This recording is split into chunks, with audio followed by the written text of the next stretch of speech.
বাংলাদেশ আজ অমিত সম্ভাবনার দেশ। আমাদের ছেলেমেয়েরা অসীম সম্ভাবনা নিয়ে জন্মায়। এটি সাহসী, সৃজনশীল, উদ্যমী তরুণদের দেশ। তাদের দরকার উপযুক্ত শিক্ষা, বিশ্বমানের প্রশিক্ষণ এবং এমন একটি রাষ্ট্র ব্যবস্থা যেখানে মেধা ও পরিশ্রম ও সততার মূল্য আছে। সারা বিশ্বে অর্থনৈতিক কর্মকাণ্ড পরিচালনায় প্রতি বছর বিপুল সংখ্যক দক্ষ, কর্মঠ, শৃঙ্খলাবদ্ধ কর্মীর প্রয়োজন তৈরি হচ্ছে। আর বাংলাদেশে আছে কর্মক্ষম বিপুল তরুণ সম্প্রদায়। আমরা যদি এই বৈশ্বিক চাহিদা পূরণে উপযুক্ত পদক্ষেপ গ্রহণ করি, তাহলে জাপান, কোরিয়া, মধ্যপ্রাচ্য, ইউরোপ, উত্তর আমেরিকা সহ সবাই চাইবে বাংলাদেশের তরুণ তরুণীদের শ্রম, মেধা ও সৃজনশীলতা ব্যবহার করতে। আমরা হয়ে উঠতে পারি তাদের জন্য পছন্দের একটা নির্ভরযোগ্য, দক্ষ জনশক্তি সরবরাহকারী দেশ।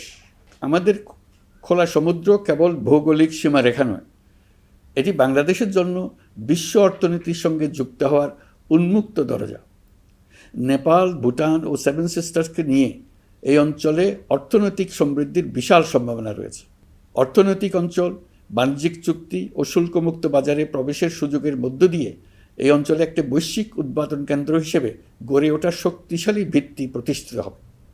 আমাদের বন্দরগুলোর দক্ষতা আন্তর্জাতিক পর্যায়ে নেবার জন্য সেরা আন্তর্জাতিক বন্দর পরিচালনা কোম্পানির সঙ্গে চুক্তির কাজে আমরা অনেক এগিয়ে এসেছি।